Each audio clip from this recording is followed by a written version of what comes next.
Hello दोस्तों, मैं पूजा अग्रारी। आप देख रहे हैं मेरा यूट्यूब चैनल पूजा स्मार्ट स्टडी। आज हम डिस्कस करने वाले हैं केमिस्ट्री का एक टॉपिक है अणुसंख्यक गुणधर्म। कॉलीगेटिव प्रॉपर्टी से कहते हैं, है ना। कॉलीगेटिव प्रॉपर्टी 4 प्रकार के होते हैं, है ना। उसमें से 2 आज हम डिस्कस करेंगे, 2 नेक्स्ट वीडियो में हम डिस्कस करेंगे दोस्तों, ठीक है। तो अणुसंख्यक गुणधर्म क्या है? तो जो विलेय के कणों की संख्या पर निर्भर करते हैं तथा जो विलेय के मोलों की संख्या पर निर्भर करते हैं उन्हें अणुसंख्यक गुणधर्म कहते हैं। जैसे आप देखिए, विलयन के वे गुणधर्म है ये जो विलेय के कणों की संख्या पर या विलेय के मोलों पर निर्भर करते हैं, उसे कहते हैं अणुसंख्यक गुणधर्म, है ना।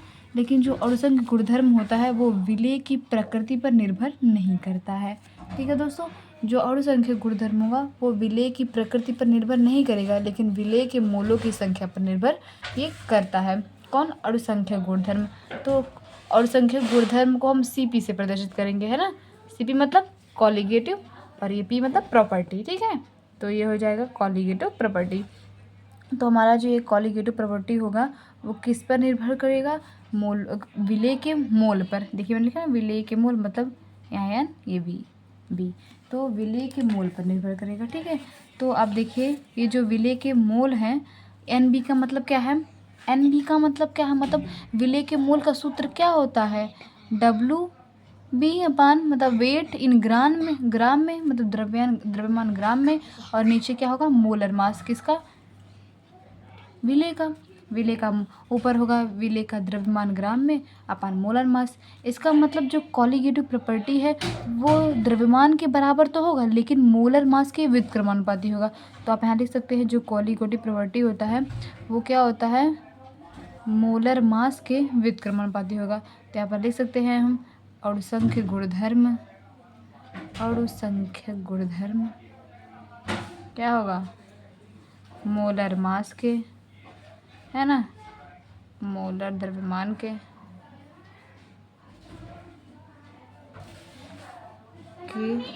व्युत्क्रमानुपाती होगा, ठीक है।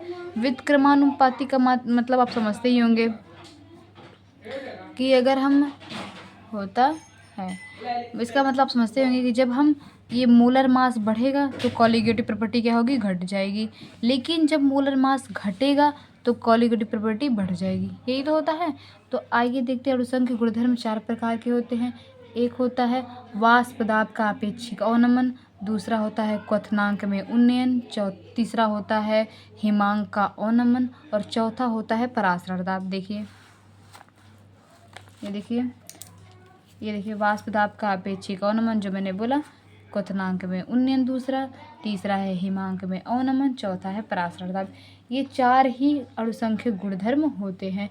लेकिन अगर आपसे प्रश्न में पूछ ले कि क्या क्वथनांक बिंदु, हिमांक बिंदु, वाष्प दाब क्या ये अणुसंख्यक गुणधर्म है? तो आप बोलेंगे नहीं। ये मैं यहाँ पर लिख देती हूँ, जो क्वथनांक बिंदु होता है, क्वथनांक बिंदु, ठीक है, और हिमांक बिंदु और वाष्प दाब ये सब अणुसंख्य गुणधर्म में नहीं आएंगे। आप ऐसे से लिख सकते हैं, ठीक है, नहीं आएंगे ये। अगर आपको ये दिखे कि वाष्प दाब का अपेक्षिक अवनमन, क्वथनांक में उन्नयन, हिमांक में अवनमन, परासरण दाब ये दिखे तो यही चारों अणुसंख्यक गुणधर्म के अंदर आएंगे, ठीक है। तो आज दोस्तों हम इस वीडियो में वाष्प दाब का अपेक्षिक अवनमन और क्वथनांक में उन्नयन बस डिस्कस करेंगे। अगले नेक्स्ट वीडियो में हम हिमांक में अवनमन और परासरण दाब डिस्कस करेंगे। चलिए दोस्तों, बिना देरी के हम वाष्प दाब का अपेक्षिक अवनमन पढ़ते हैं। देखिए मैंने क्या लिखा है कि जब किसी अवाष्पशील ठोस विलेय को शुद्ध विलायक में मिलाने पर क्या होता है? विलयन का वाष्प दाब कम हो जाता है। आपको पता है जब ठोस विलेय हम मिलाएंगे तो क्या होगा? विलयन का वाष्प दाब कम हो जाएगा, क्योंकि वाष्प दाब में क्या होता है? भाप बन के द्रव ऊपर उठता है। तो जब हम ठोस मिलाएंगे तो पहले द्रव में बदलेगा, फिर उसके बाद वाष्प में बदलेगा। तो आप समझ रहे हैं, तो विलयन का वाष्प दाब कम हो जाएगा। देखिए मैंने लिखा है यहाँ पर, ये जो विलायक का वाष्प दाब है वो विलयन के वाष्प दाब से ज़्यादा है। इसका मतलब जो विलायक का वाष्प दाब होगा वो ज़्यादा होगा, लेकिन जो हम विलेय मिला रहे हैं उसकी वजह से विलयन का वाष्प दाब कम हो जाएगा। देखिए ये क्या है, विलयन का वाष्प दाब है, ये है शुद्ध विलायक का वाष्प दाब है।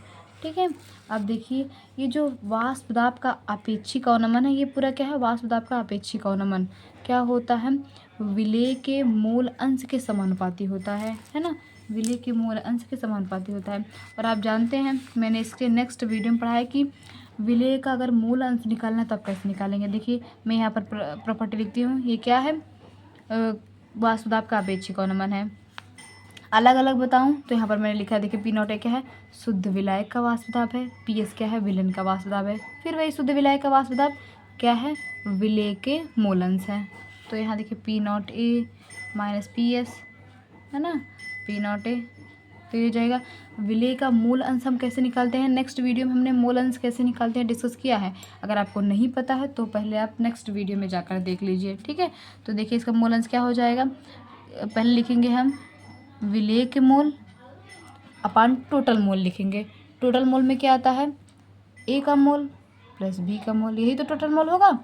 जब एक विलायक है तो उसमें क्या होगा, बी की मतलब विलेय के मोल है, तो और नीचे क्या होगा, टोटल मोल, मतलब एक होता है विलायक का मोल, एक होता है विलेय का मोल। अगर हम मान लें कि विलयन तनु है, मतलब जो विलयन है वो विलेय के कारण तनु है, तो अगर मान लीजिए यदि तनु विलयन है, तो तनु विलयन आप जानते हैं कैसा होता है, उसका मतलब विलेय उसमें कम मात्रा में मिलाया है ना। यदि तनु विलयन हो तो क्या हो जाएगा, यानी ए बहुत ज़्यादा हो जाएगा, यानी मतलब विलायक का जो मोल होगा बहुत ज़्यादा हो जाएगा विलेय के मोल से, जो विलायक का मोल होगा वो बहुत ज़्यादा हो जाएगा विलेय के मोल से। ठीक है, यदि विलयन तनु है, आपको मैंने नेक्स्ट वीडियो में पढ़ाया भी है कि जो तनु विलयन क्या होता है, जिसमें विलेय बहुत कम मात्रा में मिला हो उसे कहेंगे तनु विलयन। ठीक है, तो देखिए ये तनु विलयन होगा तो उसमें विलायक का मोल ज़्यादा होगा विलेय के मोल से। तो अगर मैं ए इतना ज़्यादा है, मतलब विलायक का मोल इतना ज़्यादा है विलेय के मोल से, तो हम इसे मान सकते हैं नगण्य। नगण्य का मतलब समझ रही हैं आप, कि मतलब एन बी क्या है, ज़ीरो मान लीजिए आप, तब क्या लिखेंगे, ये वाला नीचे वाला अब ज़ीरो मान लीजिए, तब क्या लिखेंगे आप, तब लिखेंगे पी नॉट ए माइनस का P S upon P naught ए। हम उस फॉर्मूले को डेरिवेशन कर रहे हैं जिससे हमें सवाल लगाना है। ठीक है, तो पी नॉट ए बराबर हो जाएगा N B upon N A ही बचेगा, क्यों, क्योंकि एन बी को मैंने मान लिया ना नगण्य है, मतलब ज़ीरो के समान है। चलिए आगे नेक्स्ट पेज में चलते हैं। ठीक है, आप देख लीजिए, स्क्रीनशॉट लेना चाहते हैं तो स्क्रीनशॉट ले लीजिए। ठीक है दोस्तों, चलिए नेक्स्ट पेज पर चलते हैं, वहाँ पर हम डेरिवेशन करेंगे, है ना। तो देखिए हमें क्या मिला था, पी नॉट ए माइनस का P S upon P naught ए बराबर का क्या मिला, एन बी अपान एन है ना। अब देखिए ये जो क्या है, ये है विलेय का मोल, ये है विलायक का मोल। अब आपको मैं मोल के सूत्र बताती हूँ। वैसे तो मोल का सूत्र भी आपको मैंने बताया कि अगर आपको विलेय का मोल निकालना है ना, अगर आपको विलेय का मोल निकालना है तो ऊपर आप क्या करना पड़ेगा, ग्राम में द्रव्यमान लिखना पड़ेगा, ग्राम में किसका, विलेय का, और नीचे क्या लिखना पड़ेगा, मोलर मास किसका, विलेय का, है ना। और अगर आपको एन ए निकालना है, मतलब अगर आपको विलेय के मोल निकालने हैं, है ना, अगर आपको विलायक के मोल निकालने हैं तब क्या करना पड़ेगा, तब भी वही करना पड़ेगा, द्रव्यमान ग्राम में लिखना पड़ेगा किसका, विलायक का, अपान मोलर मास किसका होगा, वही किसका, विलायक का। तो चलिए इस वैल्यू को हम इसमें पुट करते हैं ताकि हमारा फॉर्मूला जल्दी मिल जाए। देखिए पी नॉट ए माइनस का P S upon P naught A, यहाँ पर रखेंगे फॉर्मूला, क्या रखेंगे, W B upon molar mass B में, फिर एन ए का मान रखिए W A upon M W A. ठीक है, अब देखिए, अब दोस्तों हमने यही सीखा है। अगर आपको मतलब आता होगा सवाल लगाना, या मैं बोलूँ कि आपको इतना तो पता ही होगा, जब ये जो वैल्यू नीचे की तरफ है वो ऊपर जाएगा तो ये ऊपर की तरफ हो जाएगा, ये इधर चला जाएगा। ठीक है दोस्तों, मतलब मैं बताऊँ अगर ऐसे तो पी नॉट ए माइनस का P S upon P naught ए बराबर हो जाएगा, ये रहेगा ऐसे ही WB अपान मोलर मास, ठीक है। और ये कैसे ऊपर वैल्यू चली जाएगी, इसका ये ऊपर हो जाएगा, मोलर मास ऊपर हो जाएगा, फिर नीचे क्या हो जाएगा W इन ग्राम में हो जाएगा, ठीक है। तो ये हमारा फॉर्मूला मिल चुका है, यही है हमारा फॉर्मूला। आपको यही फॉर्मूला याद रखना है, ठीक है दोस्तों। इस पर ही हमारे सवाल क्वेश्चन है जो बनेंगे, जो लगेंगे, ठीक है। अगर आपको कुछ नहीं पता है तो मैं यहाँ पर लिख देती हूँ क्या कौन सा चीज़ है। देखिए अगर मैं लिखूँ यहाँ पर तो P0A क्या है, P0A है विलायक का वाष्प दाब, क्या है, शुद्ध विलायक का वाष्प दाब है, ये क्या है, शुद्ध विलायक का, शुद्ध विलायक का वाष्प दाब है, शुद्ध विलायक का वाष्प दाब है ना। अब बताइए PS क्या है, तो विलयन का वाष्प दाब है, विलयन का वाष्प दाब, ठीक है। अगर पूछेंगे आप WB क्या है, तो ये है विलेय का द्रव्यमान, ठीक है, क्या है, विलेय का ये है विलेय का द्रव्यमान है। अगर पूछेंगे आप MWB का क्या है, तो आप लिखेंगे क्या है, विलेय का मोलर द्रव्यमान है, क्या है, विलेय का मोलर द्रव्यमान, ठीक है, ठीक है। अब देखिए MWA क्या है, तो हम यहाँ लिख देते हैं, ठीक है। MWA क्या है, MWA है विलायक का मोलर द्रव्यमान है, ठीक है, विलायक का मोलर द्रव्यमान है। और अगर आपसे पूछे कि WA क्या है, तो क्या है, विलायक का द्रव्यमान है, क्या है, विलायक का द्रव्यमान है, ठीक है। तो यहाँ पर मैंने जितनी भी वैल्यू इस पर पुट की है सारे सबका लिख दिया है कि क्या कौन सा है, ताकि आपको जब क्वेश्चन पढ़ें तो आपको ये पता चल जाए कि कौन सी वैल्यू किस में पुट करनी है। देखिए उस पर मैंने एक सवाल लेकर आया, मैंने एक सवाल भी लिया है, देख लीजिए। जो जो वैल्यू है उसे लिख लीजिए। P0A का मान रख दिया है 7 ATM।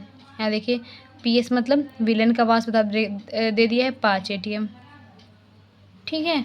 5 ग्राम अवाष्पशील विलेय है, विलेय समझ रही है, 5 ग्राम मतलब WB दिया है, तो 5 ग्राम दिया है, ठीक है। अब कह रहा है 90 ग्राम पानी में विलेय है, तो मतलब क्या दिया है, WA भी दे दिया है 90 ग्राम।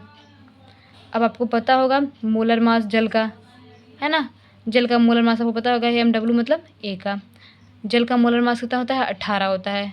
अगर आपको नहीं पता तो मैं यहाँ पर निकाल देती हूँ। देखिए जल है, यहाँ पर देखिए इसका हो जाएगा 2 प्लस इसका हो जाएगा 16, इसका हो जाएगा 18, है ना। अब देखिए अब हमें ज्ञात क्या करना है, विलेय का अणुभार ज्ञात करना है। मतलब विलेय का अणुभार मतलब आप समझ रहे हैं कि मोलर मास इन इसका विलायक का, आपको ये विलेय का मोलर मास ज्ञात करना है। तो चलिए दोस्तों हम फटाक से क्वेश्चन सॉल्व करते हैं। देखिए सूत्र में रखते हैं तुरंत, क्या मिला था हम लोग को सूत्र, P0A माइनस PS अपान P0A बराबर क्या मिला था, यहाँ पर देखिए WB MWB गुणे मोलर वेट A का अपान WA, है ना। तो देखिए P0A की वैल्यू कितनी है, 7 है, PS की वैल्यू 5 है, फिर P0A का वैल्यू क्या है, 7 है, फिर WB आपको देखिए मिला है 5 है। आपको ये मोलर मास ज्ञात ही करना है तो ऐसे लिख लीजिए गुणे, फिर MWA का कितना है, 18 है, और WA कितना है, 90 है। तब क्या हो जाएगा, 7 में से 5 है दोस्तों, कितना होगा, 7 में से 5 है 2 अपान 5 बराबर ये हो जाएगा 18 पचे, है ना, 18 पचे 90 और 5 एकने 5, तो क्या बचा 1/MW। अब हम देखिए MW बराबर क्या हो जाएगा, जब इसे हम ऊपर करेंगे, है ना, जब मोलर मास ज्ञात करना है और हम इसे ऊपर करेंगे तब क्या हो जाएगा, ये भी उल्टा हो जाएगा, तो 5/2 आ जाएगा। तो क्या आएगा, आइए आ जाएगा, इसे अगर मतलब काटना चाहते हैं आप तो क्या हो जाएगा, 2 दूना 4, है ना, 2 दूना 4, और यहाँ 1 बचा है 10.10, 2 5 10, ठीक है। ये आ गया हमारा मोलर मास। अब देखिए दोस्तों अब हम क्वथनांक का उन्नयन पढ़ेंगे, ठीक है।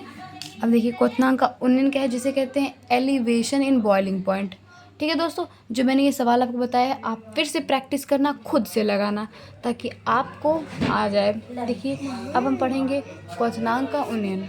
क्वथनांक का उन्नयन मतलब एलिवेशन इन बॉइलिंग पॉइंट, है ना। क्या है?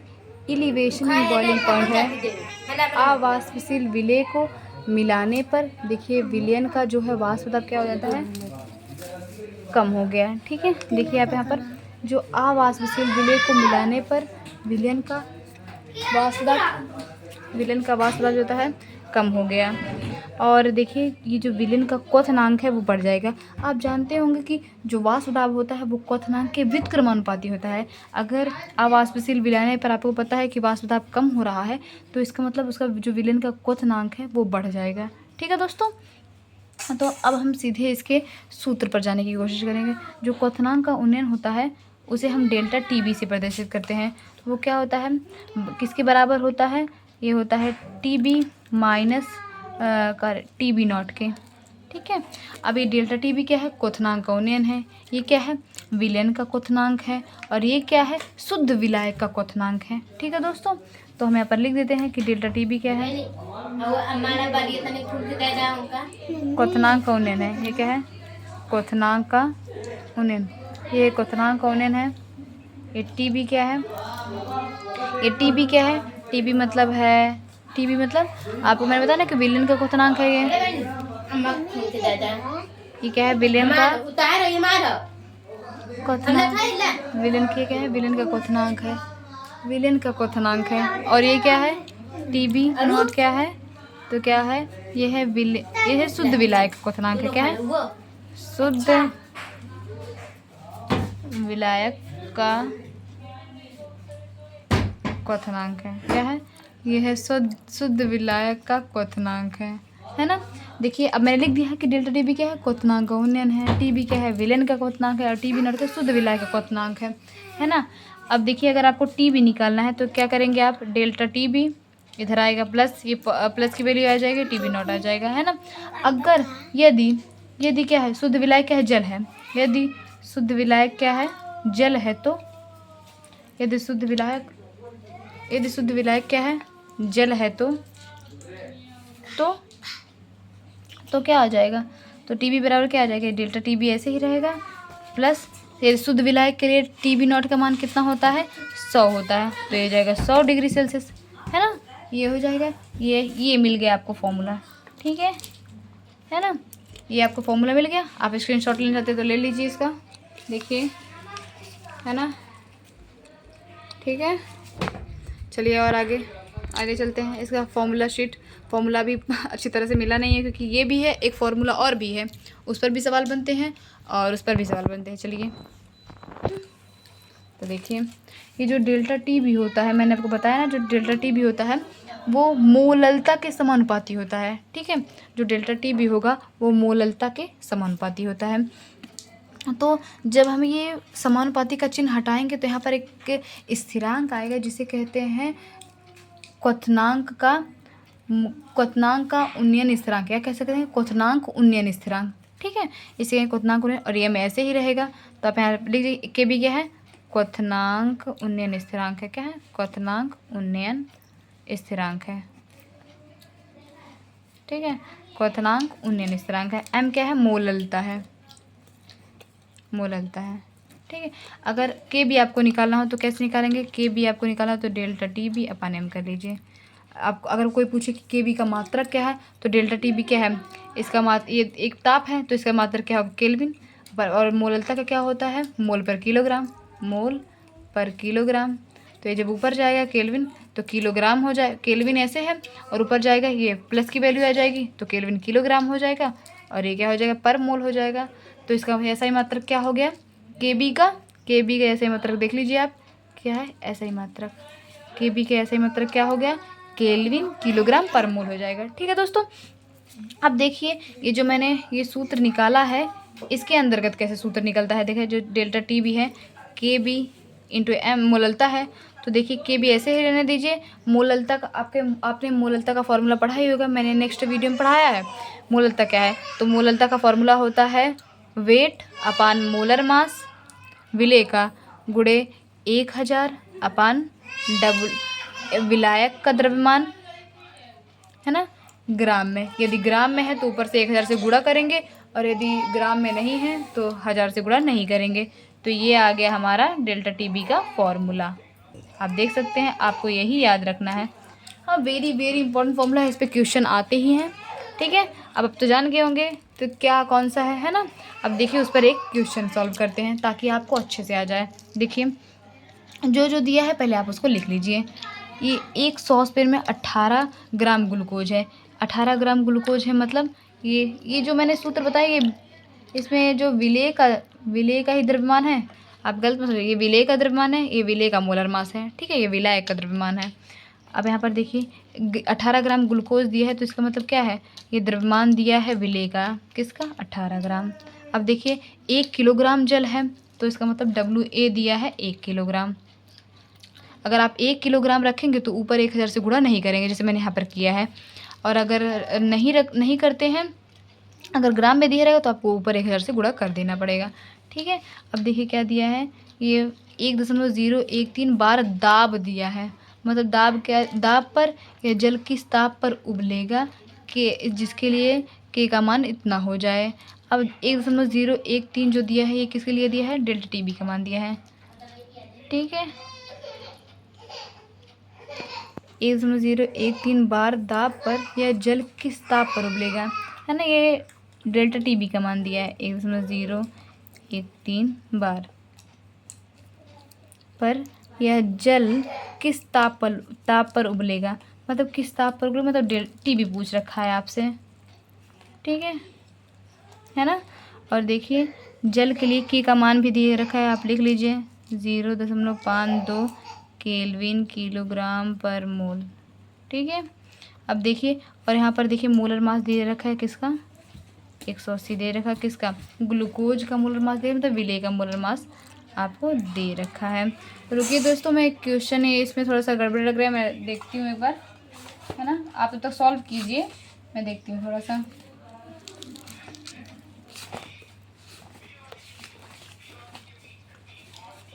ठीक है, आप सॉल्व कीजिए तब तक,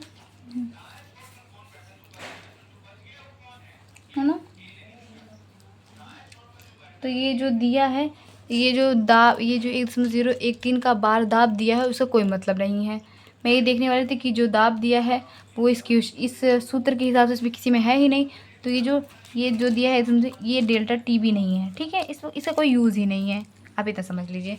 आपको अभी टीबी निकालना है, आपको टीबी भी निकालना है, डेल्टा टीबी पहले निकालेंगे तब टीबी निकालेंगे, है ना। तो चलिए हम सीधे वैल्यू पुट करते हैं। देखिए वैल्यू कैसे पुट करते हैं, देखिए टीबी जैसे सूत्र क्या है, KB W इसका B अपान मोलर मास गुणे 1000 आप नहीं करेंगे क्योंकि इसमें किलोग्राम में वैल्यू पुट की गई है।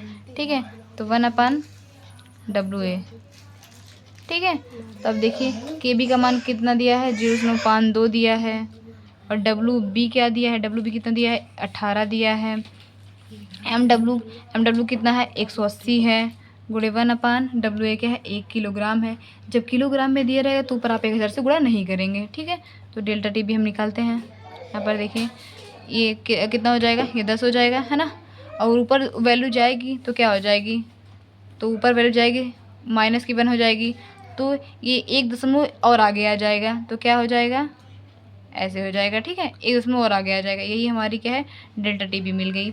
अब ये जो डेल्टा टीबी मिली है, अब इसके लिए टीबी की वैल्यू क्या हो जाएगी, आप सूत्र ये वाला भी जानते हैं कि टीबी क्या हो जाएगी, माइनस का TB0 होती है। ठीक है, तो आपको टीबी निकालनी है तो कैसे करेंगे आप, डेल्टा टीबी प्लस TB0।